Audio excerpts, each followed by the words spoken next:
Chodana Dana Prajan Tan Jana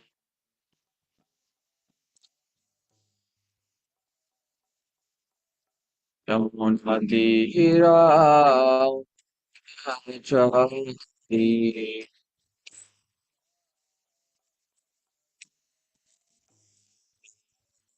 Hira Chahati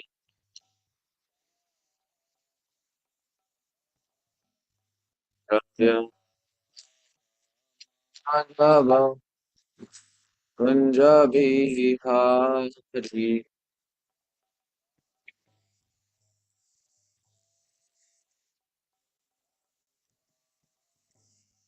Hari Hare Krishna Krishna Krishna Hare Hare Hare Rama Rama Rama Hare Hare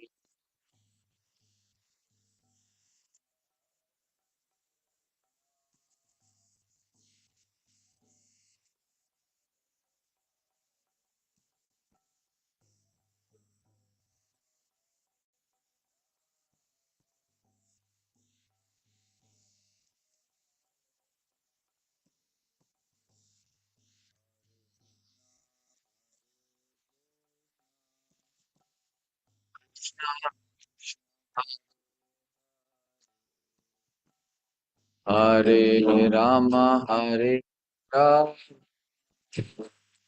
Rama Rama Hare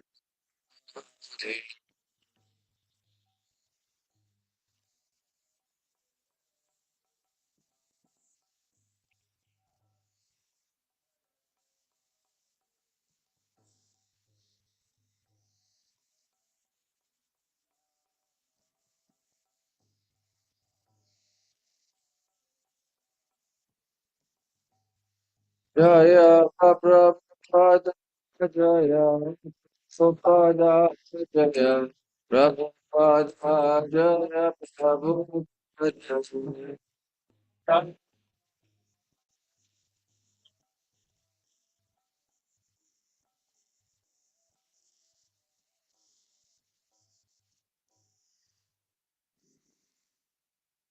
ज्ञानतिमिरन्दस्य ज्ञानाञ्जनशलाकया चक्षुरुन्मिलितं येन तस्मै श्रीगुरुवे नमः। मुखं करोति वाचालं पङ्गुं लङ्घयते गिरिं यत्कृपातमहं वन्दे श्रीगुरुं दीनतारिणं परमानन्दमाधवं श्रीचैतन्यमेश्वरम्। Thank you.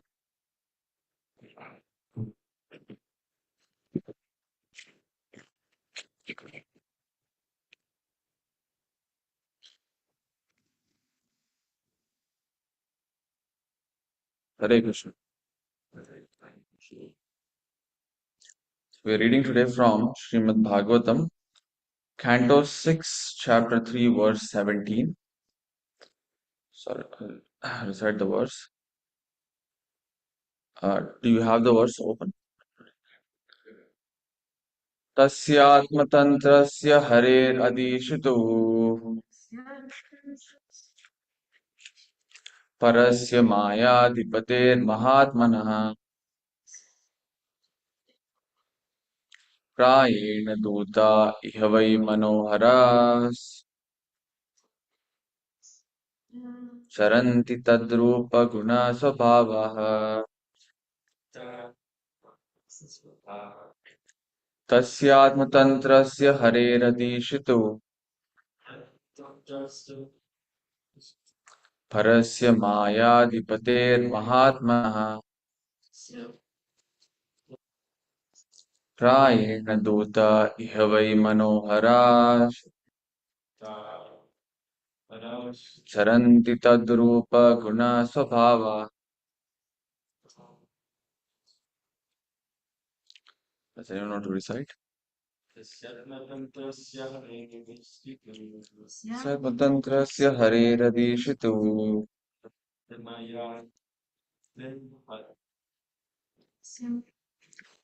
महात्मनः प्रायेण दूता इह वै मनोहराः Charanti tad rupa guna swabhava. Anyone else? Tasyatmatantrasya hareradishitu parasya mayadipatir mahatmanah prayena duta yavai manoharas charanti tadrupa guna swabhava. Synonyms. Tasya, of him, atmatantrasya, being self-sufficient, not dependent on any other person. Harehe, the Supreme Personality of Godhead. Adishituhu, who is the master of everything. Parasya, the transcendence. Maya Adipatehe, the master of the illusory energy. Maha Atmanaha, of the Supreme Soul. Prayena, almost. Dutaha, the order carriers. Iha, in this world. Vai, indeed. Manoharaha, pleasing in their dealings and bodily features. Charanti, they move. Tat, of him. Rupa, possessing the bodily features. Guna, the transcendental qualities. Swabhavaha, and nature. Translation and purport by His Divine Grace A.C. Bhaktivedanta Swami Srila Prabhupada. Translation. The Supreme Personality of Godhead is self-sufficient and fully independent. He is the master of everyone and everything, including the illusory energy. He has his form, qualities, and features, and similarly his order carriers, the Vaishnavas, who are very beautiful, possess bodily features, transcendental qualities, and a transcendental nature almost like his. They always wander within this world with full independence. Yamaraj was describing the Supreme Personality of Godhead, the Supreme Controller. But the order carriers of Yamaraj were very eager to know about the Vishnudutas, who had defeated them in their encounter with Ajamil. Yamaraj therefore stated that the Vishnudutas resemble the Supreme Personality of Godhead in their bodily features, transcendental qualities, and nature. In other words, the Vishnudutas or Vaishnavas are almost as qualified as the Supreme Lord. Yamaraj informed the Yamadutas that the Vishnudutas are no less powerful than Lord Vishnu. Since Vishnu is above Yamaraj, the Vishnudutas are above the Yamadutas. Persons protected by the Vishnudutas therefore cannot be touched by the Yamadutas. Hare Krishna.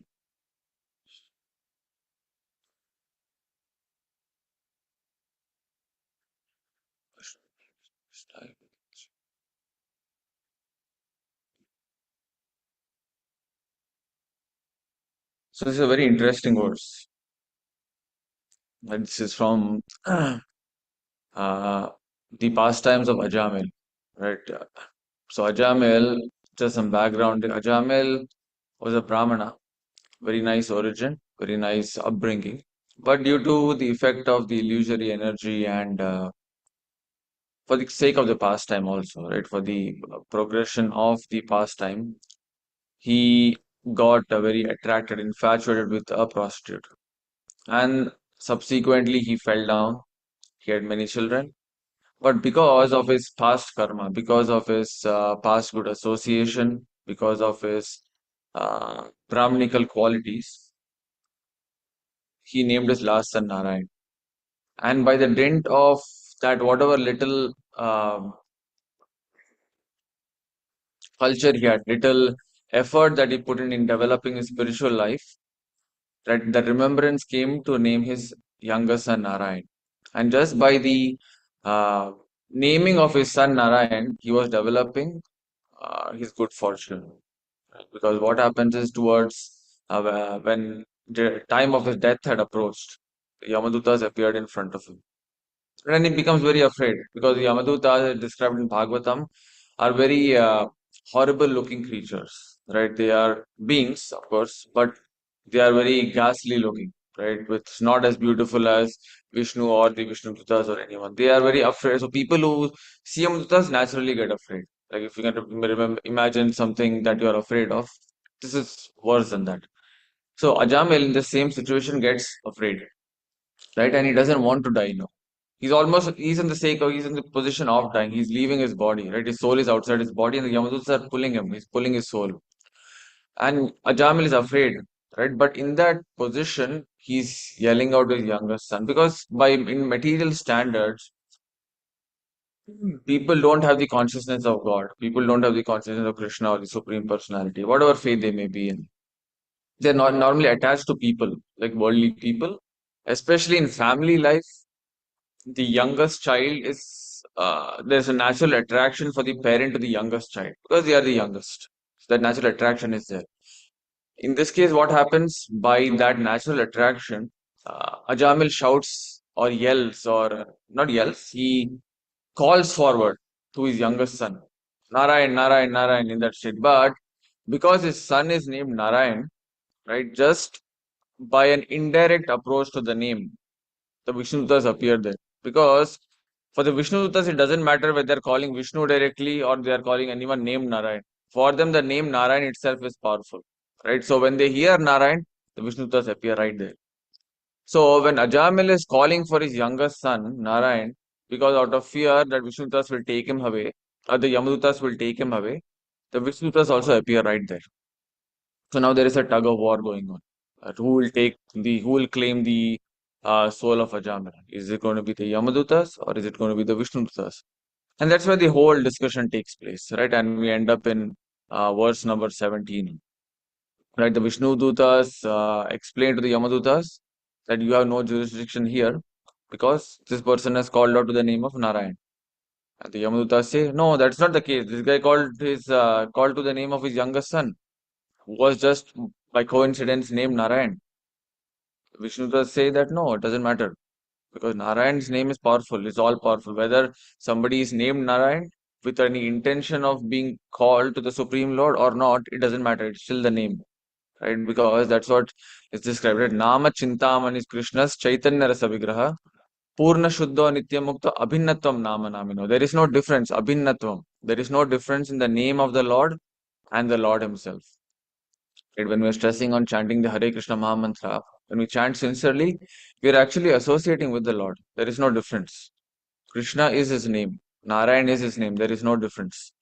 So when Narayan was called, the Vishnutas appeared right there. Right? And when the Vishnutas appeared right there, they became victorious. They told the Yamadutas, you go to your master, go to Yamaraj and ask him because Yamaraj knows. Yamaraj is a Mahajan. He knows the intricacies and the details and the confidential information about the name of the Lord, about the Lord himself. Right? And that's where in verse number 17, after the Yamadutas are discussing with Yamaraj, right, that we thought you're the boss. We didn't know there is somebody superior to you also. Right? So, and Yamaraj explains that Swayambhu, Narada, Shambhu, Kumara, Kapilo, Manu, Prahlad, Janako, Bhishma, Balir, Vyasa, Kirvayam. Right? He explains these are the 12 great personalities, including himself, who know the confidential secrets, who know the confidential past, and who know everything that is to be known about the Supreme Lord. And then he begins explaining that actually Yamaraj, Vishnu is superior. Right? There is gradation, there is a hierarchy in the spiritual world also. There is a hierarchy in all of creation, with Lord Krishna being the topmost, with Vishnu being the topmost. Right? No difference, Vishnu, Krishna. Right? And in this case, Yamaraj is saying basically that I may be superior for you, but there is someone even superior to me. Right? I was listening to Prabhupada's lecture on this three verses, 16, 17, and 18. Prabhupada is saying that actually Yamaraj says that he has heard this information. He doesn't claim that he knows this. Prabhupada is saying Yamaraj has heard this information. And he's explaining through this that one must listen to authority. Right? Just Yamaraj, by hearing about this information, about the qualities of Lord Vishnu, about the beautiful features of Lord Vishnu, he's explaining it to others. Right? He's not doubting because Yamaraj has heard this directly from the Lord himself and he's accepting this information. And that is an important point for us as listeners, as followers in the spiritual path, that authoritative statements are authoritative, right? They are a fact. There is no reason to doubt any authoritative statement. And that's where in Bhagavad Gita also, at 4.34, is Tadvidi pranipatena pariprashnena sevaya upadekshantite jnanam jnaninas tattvadarshinaha. One must inquire submissively. Right? Tadvidi pranipatena pariprashnena. And one must approach the spiritual master with reverence, right? Not in a challenging mood. So even the Yamadutas, when they appeared in front of Yamaraj, they inquired from him. They didn't go and challenge Yamaraj. They inquired from him. Right? And Yamaraj explained to them. He gave them the confidential knowledge. So it's also important to know that when we approach anybody of authority, any person in a position of authority who has the right spiritual knowledge, that is important. Position of authority is one thing, but they should possess the right spiritual knowledge also. Right? Because you see, there are so many different people, so many gurus, or so many spiritualists who claim they know everything, right? But that may not be the case always. We should be reverent. We should offer our reverence to them. We should be respectful, but we should be careful in who we listen to from also. That is very important because spiritual knowledge is something that can be easily misunderstood, right? If we are not hearing it from the right source, right? It's very important. Like Prabhupada explains, the snake, if it drinks the milk, and if we drink that milk, we'll get poisoned. So hearing Shastra or hearing scripture from a person without qualification is poison. It may be Shastra, it may be scriptures. Right? There's so many things, famous things like Bhagavad Sapta that goes on 7 days. People recite Bhagavatam. Right? But if that person who is reciting is not qualified, we're actually listening to poison. Right? It may be scriptures. It may be listening to Bhagavad, right? What is the words of the Lord? But if a person who is not qualified is reciting, we are actually listening to poison. Reason being, the person who is reciting might introduce their own, what do you call, their own thoughts, interpretations. It is not an authentic purport. Like Prabhupada's purport is not his own interpretation. Prabhupada's purport is based on his readings of previous acharyas. Now, Prabhupada studied this thing every morning when he used to wake up and give use his dictaphone to dictate and give purports. It's based on his own research of all the statements of the previous acharyas. Of course, Prabhupada customized it for the modern society, made it more applicable, which people in the current age can understand. Hmm. Right? But it was based on his own research of the previous acharyas, his spiritual master, their spiritual master, the whole parampara system, even extending to different paramparas in the Vaishnava Sampradaya, Rudra Sampradaya, Shri Kumara. So everything is compiled in Prabhupada's purports. So that is why it is important to listen from a person who knows what they are talking about. Right. So in this case, we also see Vishnu Yamaraj is explaining that the Vishnu Dutas, right? They have the bodily features very similar. They have bodily features very similar to Lord Vishnu. Not exact, similar, right? They have the four-handed form. They are beautiful, right? And they also, actually, Prabhupada mentions that the Vishnu Dutas and Vishnu, one can find no difference between them. They are very much alike. There is no difference. If one goes to Vaikunta, you'll see everybody looks like Vishnu only. There is no difference. Same color, same complexion, Shama, four-handed features. Right? Only difference is that Vishnu has a Shrivats mark. It's a mark on his chest, which is a specific identification for Lord Vishnu. Right? But the point being that Prabhupada mentions that actually there is oneness in the spiritual world. But this is not to be misunderstood with the Mayavadi oneness. Right? The Mayavadi oneness is like merging. That is, they look for the mukti which goes into oneness. Right? They merge into the Supreme Lord. But this is Sarupya Mukti. There are six kinds of muktis. Right? Sarupya, Samipya, Sharsti. So there are six muktis, like six kinds of liberation that one might achieve. right? If they perfect the spiritual life. Sarupya Mukti is somebody getting, the living entity getting the same bodily features as that of Lord Vishnu. Sarupya. No difference. In the same features as Lord Vishnu, and they're in the Vaikuntha planets. In the Vaikuntha planets, everyone has four hands. All the different numerous Vaikuntha planets. Right, where Mahavishnu may be the presiding deity, or any of the Dashavatar we know, like Rama, Parshuram, they might be presiding deities there. And this Rama is different from the 200 Rama. There's another discussion about that. But there is Rama, Parshurama, Matsya, Kurma. They all have 400 forms in Vaikuntha planets. And any living entity who has a natural attraction to one of these forms, right, they might uh, uh, take residence in those Vaikuntha planets, depending on their relationship with that personality. So this Swarupya Mukti is the Mukti that the Vishnu, living entities get after achieving, after having a successful spiritual life in the material world. So they'll end up in the spiritual world in that form. And Yamaraj here is saying that the Vishnutas are as beautiful as the Supreme Lord himself. There is no difference, right? Which also means that the Vaishnavas, and that's what is mentioned in the purport, the Vishnutas or Vaishnavas are as beautiful as the Supreme Lord. So, in another purport, if I don't remember if that was a purport or a lecture, but Prabhupada mentions that actually Yamaraj also has a 400 form. So he changes his appearance based on who approaches him. So Yamaraj, although in the purport it is mentioned as Yamadutas, Vishnu Dutas, there's classification done, but actually Yamaraj is also a Vaishnava. Right? There is no difference. He just governs death, but he is also Vaishnava, which means he also has a 400 beautiful form. Yamaraj usually is described as what? As a ghastly looking person who sits on a buffalo, that is his Vahan, his a mode of transport, right? And he appears scary and he appears to those who perform mischief, right? People who perform mischief in their current life go to Yamaraj's abode, right? To get judged. But Yamaraj has a very beautiful form. So those who approach him in that mood, though Vaishnavas, when Narad Muni approaches Yamaraj, he doesn't appear like that. He appears in his original form.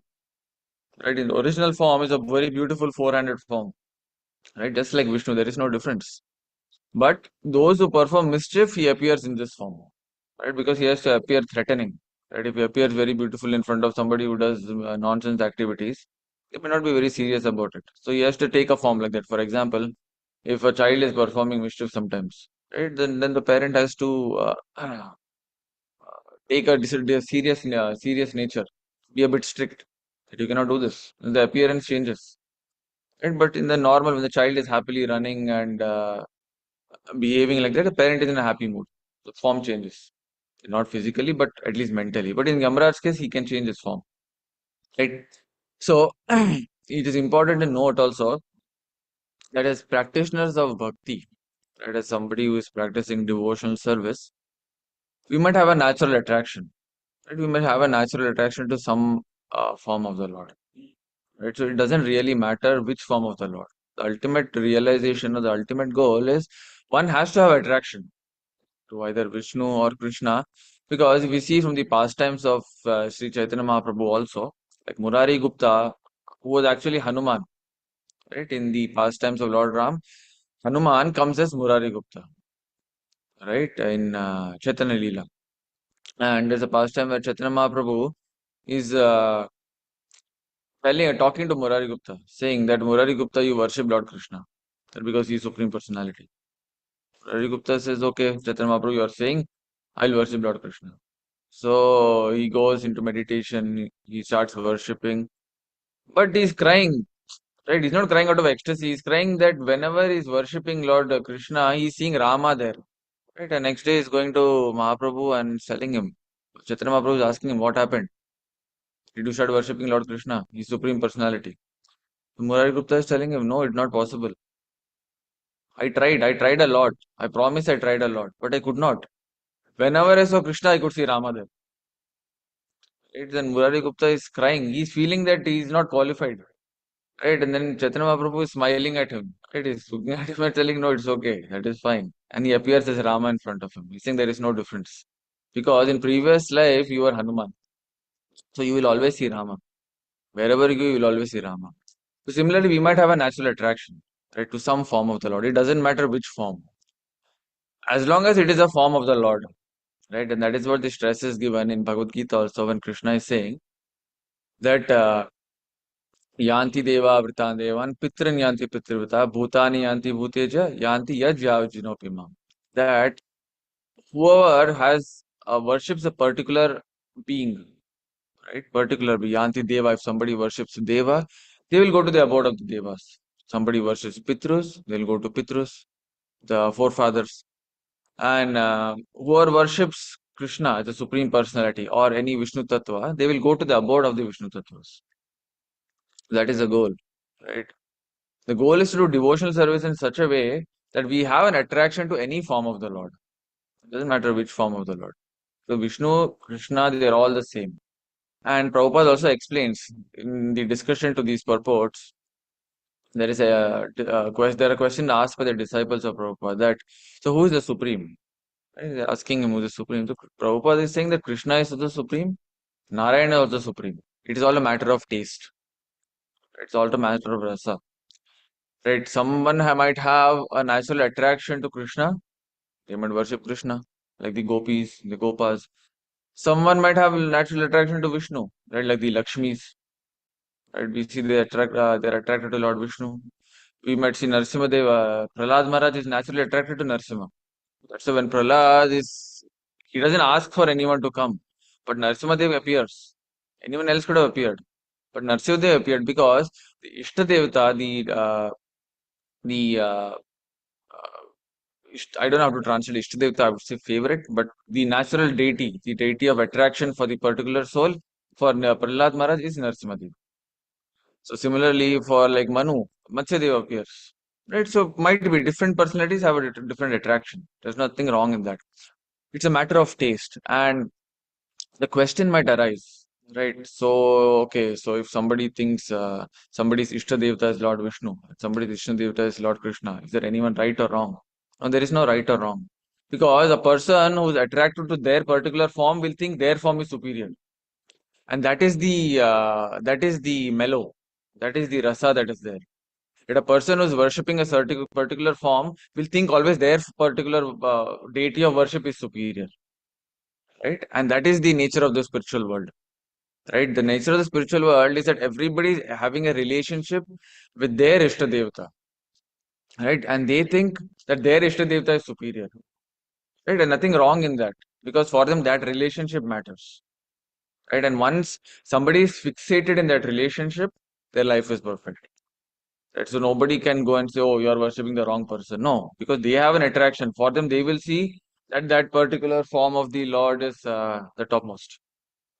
Right? And Prabhupada gives a nice example. And Prabhupada's example, when we read the purports, we see Prabhupada is very creative. Right? You can actually taste his examples. Right? And I could never think of examples like this. When I was reading, I was fascinated. So I was discussing with my wife yesterday that this is such a wonderful example. So the example Prabhupada gives is of mango. Mango is the king of fruits, right? It has a nice taste. But the ripened mango and unripe mango both have their own taste. The ripened mango is very sweet. The unripe mango can be made into a pickle, like achar we say, right? You can make it into a pickle, right, and eat that. Somebody might like the sweet mango. Somebody might like the spicy version of it, the achar. Right? But there is taste ultimately. But mango is mango. Point is that Prabhupada stresses on that the mango is still the mango. Similarly, Krishna is still Krishna. One might like Krishna as Rama. One might like Krishna as Vishnu. The point is that the personality remains the same, right? So there is no change there. So similar in this case also, one might like the sweet mango and one might like the achar, but mango remains the mango. There is no difference. That's a very nice example. And in speaking of the another question pops up, right, about the different, and that's what we even discussed just a few minutes back about the hierarchy, right? About one being higher, one being lower. That exists without a doubt that the hierarchy exists. Krishna is the supreme personality. That doesn't change.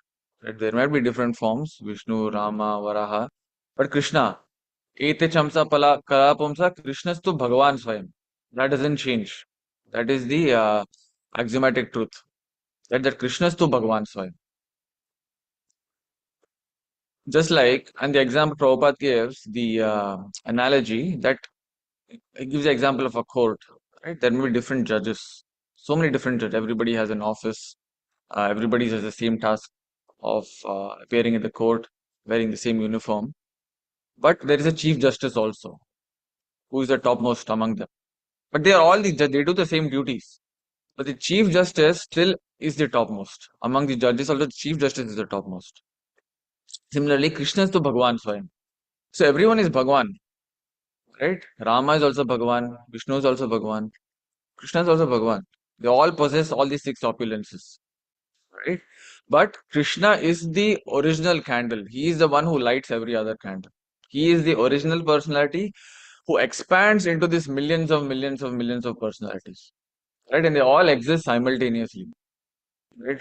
Although Krishna was first, no, first Krishna came, then Balram came. Through Balram, everyone expands. So that is why Krishna is as topmost. However, the others are also topmost. So this is why the thread where the philosophy is Achintya Bheda Bhed. It is simultaneous, inconceivable, simultaneous oneness and difference. Right? And that is the beauty of it. Right? One might have a natural attraction to anyone, one might worship anyone, and one might still accept Krishna as the Supreme Personality of Godhead. And that is what Murari Gupta also did. Right? He accepted Chaitanya Mahaprabhu as the Supreme Personality. But he had a natural attraction to Lord Rama also. Right? And that is the beauty of the philosophy. So when we are reading our scriptures, when we are following the uh, path of Gaudiya Vaishnavism, we can see the beauty in it that we are free to worship any form of the Lord, right? One might be in the parampara, one might be initiated in the sampradaya, right? But still, one might have a relationship to some other personality, some other tattva. And there's nothing wrong with that. So, like one if the Gaudiya Vaishnavism emphasis the superiority of worship of Radha Krishna. Right? As Radharani being the topmost, worshipping Krishna as the supreme personality of Godhead, one might still have an attraction to Lakshmi Narayan. One might still have an attraction to Ram and Sita. Right? The philosophy remains the same, but our relationship with that personality is not compromised. Right? Because the essence is that one should develop love for uh, Lord Vishnu or Lord Krishna through any form. Right?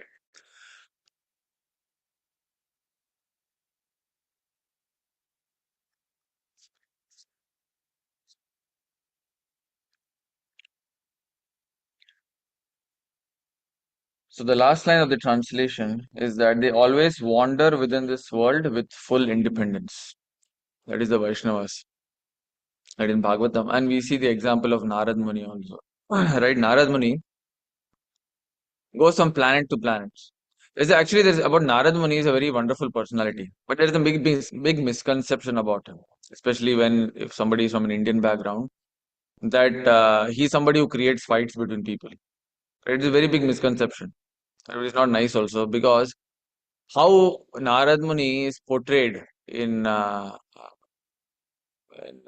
screens, right? Like depicted in serials or movies, is he always appears where there is conflict, right? For example, in the case of Kamsa, right? When Kamsa was wanted to kill Devaki or the children of Devaki, Narad Muni appears and tells you do this, right? You kill the children, first child multiplication, gives ideas like this, what to do. Right, then Kamsa says, "Okay, this is a good idea, I will follow." But see, again, that's the thing. I'll get to that point also. It's funny. Right. So he facilitates these things. Then when Kamsa goes to kill the child, Narad Muni comes and tells, see, you should kill all children. Eight child is saying, but you don't know eight child is from front or from back. So you start killing all the children. He gives ideas like this. A person in the materialistic mentality might think this guy is just promoting murder. Right? He is promoting things like this. They might think like this. And that's what happened. People in India, they think Narad Muni appears just to create conflict. And they make a joke out of him. Right? They say this person is being Narada. One way they're getting benefit. This is like Ajamil story itself. Right? They're getting benefit by chanting Narada's name. But they think of Narad Muni as somebody who creates problems. Right? He appears in, like even in the Bhagavatam we see, Daksha curses him. Right? Daksha curses him because is a Prajapati. His job is to create children for populating the world. Every time Daksha created sons, Narad Muni used to appear to them and tell them to take sannyas, become brahmacharis. And because Narad Muni is such an exalted personality, just by association, they used to listen. Oh, Narad Muni is saying we have to do that. So every time Daksha used to send, like, create hundreds and hundreds of children, and Narad Muni used to come, they used to go on a pilgrimage. Narad Muni used to appear at that point and tell, this is not your life. You are not meant to be grihasthas. Life is for spiritual realization. Become brahmacharis, focus on Supreme Personality, go back to Godhead.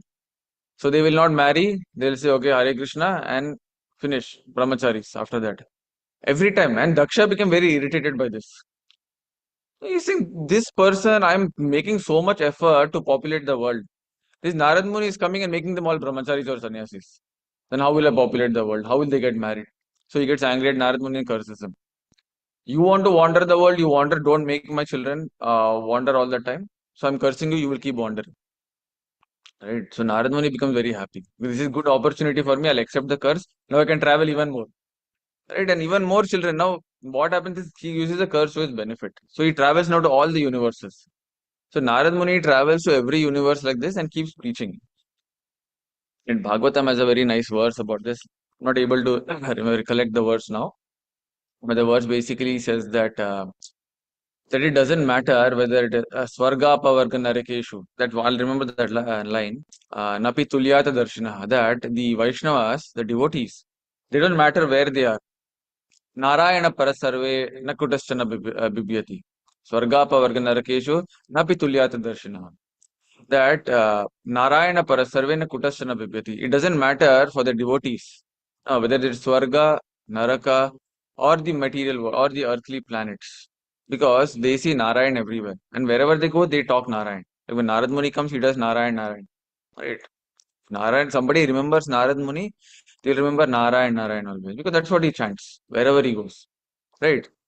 So, the devotees also, like it's mentioned in this verse, they're independent. Right? And that is why we see Vaishnavas never die.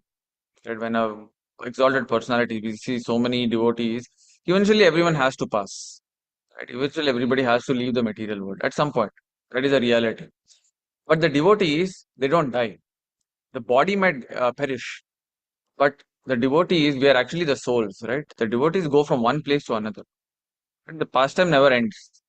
And that is why when somebody passes, when a great personality passes, what is the pranati before we say, before we say Nitya Pravishta, Jayam Vishnupad. And Nitya Pravishta is somebody entering the eternal pastimes. For a preacher, the eternal pastimes are preaching, right? So the thing is that the devotees prefer to stay in the material world. The question might come, why? Because spiritual world, who will you preach to? Everyone is devotee there anyway. There's nobody to preach to there. What you'll go and tell Gopi that, okay, chant Hare Krishna. They'll hit you with their hand and get out of here. There's somebody who tells the gopis, right, that you are not chanting. You are not doing this. In Mahaprabhu's pastimes, it comes, right? When Mahaprabhu is when Mahaprabhu is absorbed in the Gopi Bhav, students are telling him, you have to chant Hare Krishna. Mahaprabhu gets angry and runs behind him with a stick. Right? Because Gopi Bhav is on a different level. So in spiritual world, we cannot go and tell that you do this, you read scripture. No, because all are devotees there. So devotees like to be in material world because preaching is the rasa. Right? In material world, there's so much opportunities to preach. So the devotees keep traveling from one universe to another to material to these heavenly planets. Actually, heavenly planets they require preaching. Anywhere in the material world, from Satyalok to Patal, 14 planetary systems, is full of preaching opportunities. Right? Even Lord Brahma needs preaching sometimes. Right? We see from Brahma Vimoha and Leela, even Lord Brahma gets bewildered. He is the topmost being in every universe. There can be nobody superior to Lord Brahma. Actually, Lord Shiva is there, but again, Lord Shiva exists beyond the realm of the material world. But even Lord Brahma and Lord Shiva, they get bewildered at times, right? And they need preaching sometimes. Right? Brahma Vimohan Lila, Lord Krishna himself comes. right? When he gets confused. The Devatas, they get bewildered. Lord Shiva gets bewildered, right? In the form of Mohini. But Lord Shiva's bewilderment is for a different purpose, right? Not out of false ego. So Lord Shiva is the master of false ego. But sometimes because of that influence, he gets bewildered because of that influence. Right? But he cannot be, he's a very special personality, Lord Shiva. But he gets bewildered by Mohini Murti because he wants to see the power of Maya. He wants to see Lord Vishnu's exquisite Mohini form. That he wants to see that form. So he voluntarily accepts to be bewildered. So Lord Shiva is a different personality, right? But we see also another thing about how the superiority or the yes, the superiority comes in is when any demigod is in trouble, who do they go to? Right? They go to Vishnu always. Right? Trahi, Trahi, protect us, protect us. Right? They go to Shvetasagar, the milk ocean, and they start praying. They recite the Purusha Sukta there, right? And they pray to Lord Vishnu, please come and help us. Lord Vishnu will come from uh, the background and say, yes, I will come. I will come at this time. This person will appear. My devotee will appear. They will trouble my devotee. I will come and save my devotee. Paritranaaya sadhuna vinashaya cha dushkritam. Priority is for saving the devotee. Destroying demons is secondary. Because Lord Vishnu knows this demigods will come only for that purpose. Right? He will give them advice not to do, but demigods will still do. Right? Indradev keeps getting lecture again and again. Why? Because he does the same thing again and again. He doesn't listen. Right? So he ends up in that position and Lord Vishnu comes, okay, I will protect. So Krishna is very kind. We can see from that Krishna is very kind to his devotees. He will give advice. Devotees will sometimes not take advice. Right? And they'll end up in a difficulty. But Krishna will still come. So when sometimes somebody might think, how is Krishna merciful? When Prabhupada says Krishna is so merciful, right? And Krishna is, there can be nobody more merciful than Krishna.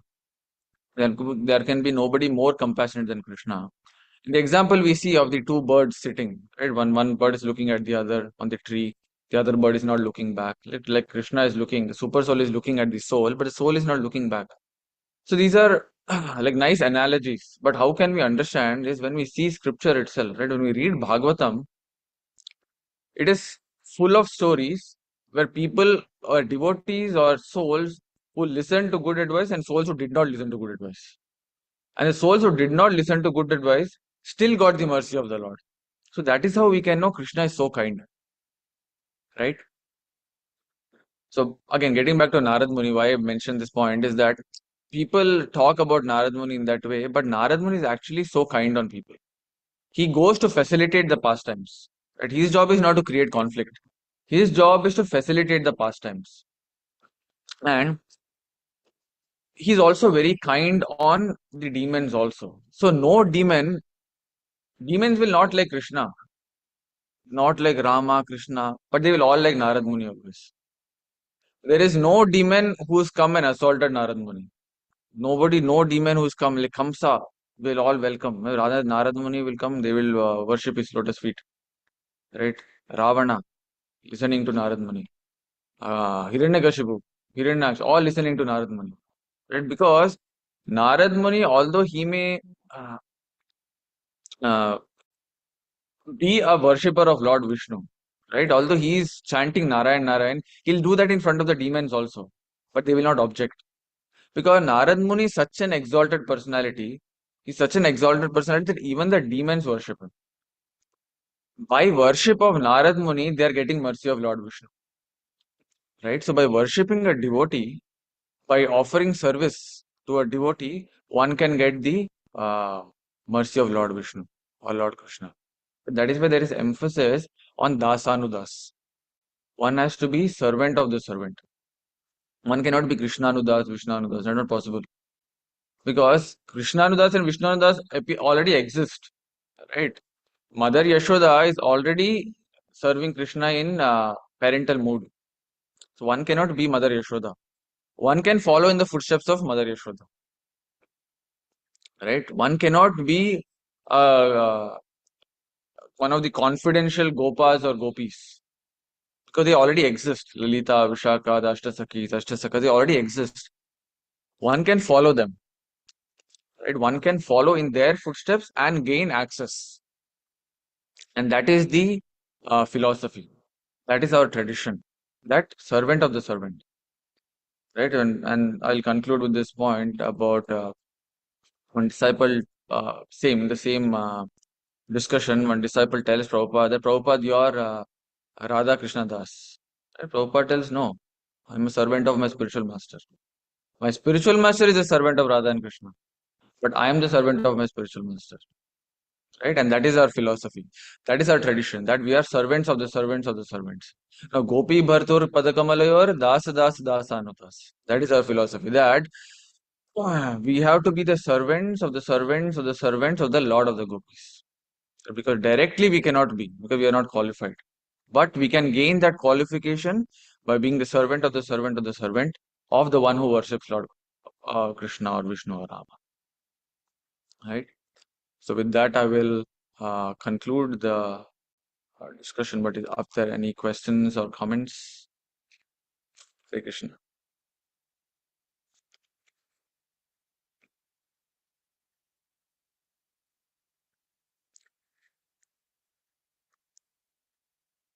Any realizations? Should be something. Yes, Mataji. I have a question about, well, thank you. So Thank you. whenever you're explaining that, yeah, Krishna can come in different forms, Mm-hmm. I find that this is a hard point to explain to, well, people in general that, let's say they know something about Hinduism or they have like some kind of bias or stereotype version that, yeah, that they just worship like whoever. Right. And so then to explain like, oh no, that's not bona fide, and then to try to explain to the same person that, but God can also come in whatever form he likes. Right. It sounds like kind of contradictory. Right. So I was wondering if you could expand on that, or like how to explain, yeah, that Krishna can take multiple forms or whatever form that he wants. Of course, yeah. So one thing we should remember, like when we, who are our audiences, right? We should be able to, or we should know what their level is, what they're capable of understanding, right? Because there is no point talking high philosophy of a person who is not capable of understanding. So that is a pointless and waste of time argument, right? And a waste of discussion there. So for people who are not in that stage, like when we talk to them, we will know what is their current level. Right? Some people who are receptive are naturally intelligent. We can make a general assessment from that. People who listen are intelligent. They want to understand. People who want to throw arguments saying no, no, no, they are not in the position of understanding. For those people, chant Hare Krishna, be happy. We start from there. You chant Hare Krishna, right? For people who are ready to listen, then you can quote from Bhagavad Gita. Right? Always, I would say, use Bhagavad Gita as the first point of reference, right? Because spiritualists, whoever they may be from any part of the world, everyone knows Bhagavad Gita. Everyone might not know Bhagavatam. Bhagavatam is little higher. Right? Bhagavatam is Paramahamsa Samhita. It is for people who are on the level of transcendentalists. Right? They will understand Bhagavatam and what it has to convey. But Bhagavad Gita is like basic foundation. So that's a Prabhupada, he said Bhagavad Gita is the foundation. That is a basic study. You do that first, then Bhagavatam, then Chaitanya Charitamrita. So Bhagavad Gita itself, like the verse I mentioned today about whoever worships whatever form, they will go there. Right? This is mentioned in Bhagavad Gita. And again, we can only do so much to explain to people. We cannot, what do you call? We cannot force them to accept it. That's what Krishna did in Bhagavad Gita. Krishna did in Mahabharata, right? He recites his Gita to Arjuna. And in the end, what does he say? I have given you the philosophy now. Now do you do whatever you want. You accept it, don't accept it is totally up to you. I've given you the philosophy. And like if you're able to summarize Bhagavad Gita to our audience in the same progression as Krishna recites, like Karma Yoga, Dhyana Yoga, Jnana Yoga, Dhyana Yoga, Bhakti. If you have so much time to talk to them, then you can go in that path. Like Krishna explains about Karma Yoga. You can do your activities. That's one way of approaching the Lord. Do your activities, offer the results. The other way of approaching is do meditation. right? Chant Omkar, sit and to sit in one place, do Om, right? You can ask them after that, like, how long can you do it? They will say maybe for 1 hour, 2 hours. Ask them to try longer. They will say, I cannot do it. So that's what Krishna is also saying in Bhagavad Gita, that you cannot do it. You can try, but you cannot, because in Kali Yuga, nobody has time, patience, or the lifespan for it. It was okay in previous yugas because people lived for like 10,000, 100,000 years. It was possible. Now it is not possible.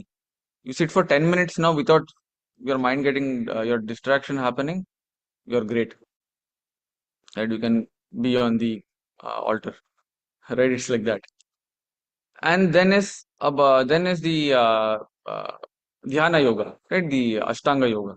Right? The eight mystic siddhis, sorry, not the, yeah, the perfections that one gets after doing pranayam, pratyahara, all these to samadhi. You can try that also. Like the different yoga practices, right? We have yoga practices, but now it's more like bodily. But the point of yoga is one focuses on super soul. If that doesn't work, then try bhakti. So this is the gradual progression that if somebody has time, you can explain.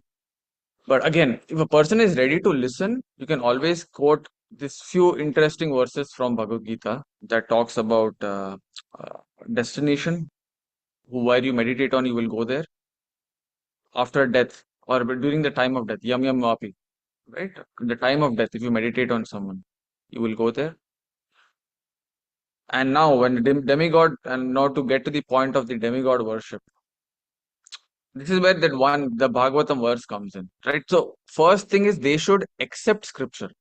That is very important. A person who is listening should accept that the statement of scripture is fact. Otherwise, it is going to be tough to convince them from the point of view of scripture.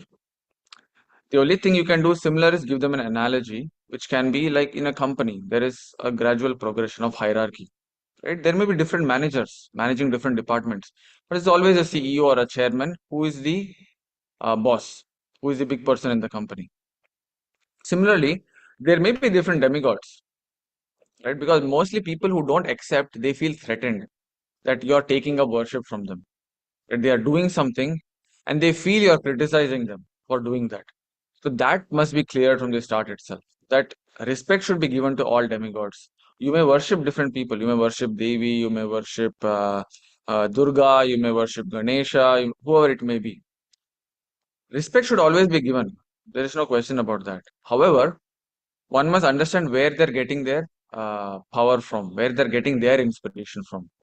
And then you can quote the examples. Like, for example, let's say Brahma Vimohan Leela. Lord Brahma is a demigod, right? What happens to Lord Brahma? He gets bewildered by the pastime of Lord Krishna and he goes to Lord Krishna. When the demons come, right? Why are the demons running and attacking the demigods? And why are the demigods not winning? Right? Why are the demigods calling Lord Vishnu? Why are the demigods calling Krishna? Right? If they had enough power, they could do it themselves. So from that, we can understand that demigods are relying for their power from one of the Vishnu Tattvas. Right? Why does Dashavadar have to come? Right? Why does Rama? Why do they have to come always? Right? It could be Indra's 10 incarnations. Right? It could be Agni's 10 incarnations. No, but why is it Vishnu's 10 incarnations? Why do they have to come to protect demigods? Because that is the duty of somebody who is responsible for someone else. A person who is responsible for someone else will come to their aid at the time of need. It's not the other way around. Right? So that is a good way of telling them that there may be demigods. You can respect whoever. There's no harm against that. But you should understand worship should be only towards Vishnu, one person. And also to expand on that, you can tell them that sure, you may worship different demigods, but there are 33 crore. So it is not fair if you just do this and not do that. So if you're doing, do it to everyone. Then you can tell that because I take offense you're doing to one and not to the others. Because for me, I respect everyone. But now I feel if you're just doing to one and not respecting the others, I don't accept that. So you have to do it to all 33 crore. Right? If they name 30, it is a great thing. Right? But 33 crore is a different thing. Right? And that is the explanation. That there are 33 crore demigods who like even to move this finger, there's a demigod who does this. Right? If the demigod is not given sanction, I cannot do this. So again, this gets into different topic of being indebted. Right? We're indebted to so many different things. Like even the demigods are one of the personalities we're indebted to because Like Vayudev supplies the air for us to breathe. Why are we not worshipping Vayudev? Right? Why only specific demigod? Because people see benefit in those demigods. It's a transaction. Prabhupada says demigod worship is a transaction. That you worship Parvati Devi, you'll get beautiful wife. You worship Lord Shiva, you'll get beautiful husband. You worship the sun, you'll have good health. Right? So people see benefit and they chant separate mantras, which was a process in previous yugas. But the purpose was so they can do that and then focus on Vishnu worship. It was accepted. Right? People used to we see so many personalities used to do worship of demigods for a material benefit which they can use to worship Lord Vishnu. If they can do that, is also fine. Like even the example Prabhupada gives when disciple asked that can we worship Lord Ganesha. I don't know if it's Prabhupada or if it's somebody, it's one of his disciples, but they asked if we can worship Lord Ganesha because Lord Ganesha is remover of obstacles, right? And he bestows auspiciousness. So Prabhupada says that you can do celebrate these things if it generates that income, that donation, and you give it to Krishna, then you can do it. But it is not needed. It's not needed. So I hope that answered your question. It's almost 8, but is there any other question? I'll try to answer something quick. Hare Krishna Prabhu, I have something quick. Hare Krishna Prabhu. I hope it's quick. Want to thank you for a very nice class. I have a Thank you so question much. about something that you mentioned. You made reference to six types of mukti. Yes, So Prabhu. I'm familiar with five: Sayujya, Sarupya, Salokya, Samipya, and Sarshti. What is the sixth? Sayujya, Sarupya, Samipya, Shashti. Uh, can you go with the 5 again, Prabhu? I have Yeah, Sayujya, yeah. Sarupya, Mhm. Salokya, Samipya, Sarshti. So same planet, same form, uh, merging, same features. Why am I missing something? Shar Prabhu mentioned Shashti. Uh, Sarupya.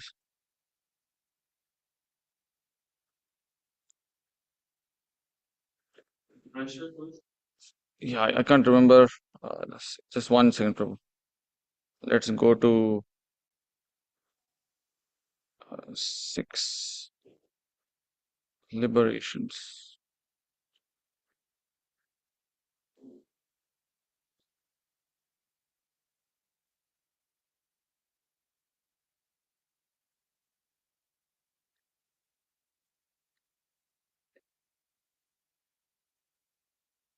Oh, I'm sorry, Prabhu. There are 5 kinds of liberations.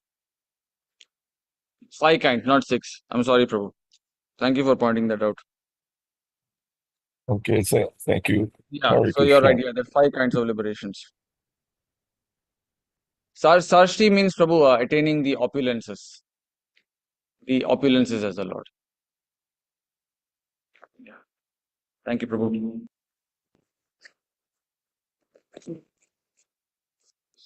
So we'll stop here. Granth Sahib Srimad Bhagavatam ki, Srila Prabhupada ki. Hare.